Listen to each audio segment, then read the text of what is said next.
So before we jump in, just a quick overview to help orient you to what's to come. First off, I want to just mention that this is going to be a brief overview of the anatomy. You can think of it like Anatomy 101 for yoga teachers.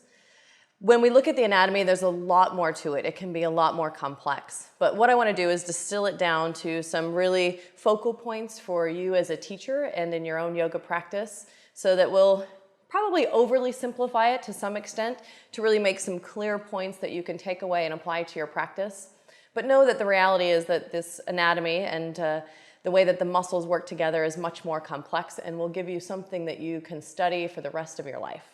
So what we'll do is start with an introduction to some of the terms, familiarize you to some of the language and orientations of the body. Then we're going to dig into the bones, the joints, the muscles, how they contract, the fascia, and how it supports the body. We'll look at movements in particular so that as we look at the anatomy, it starts to make more sense. And then we'll also talk about the spine and the articulations of the spine as well.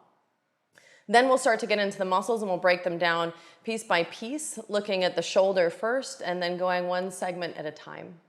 And then we'll do a conclusion, wrapping it all up at the end and putting it all together.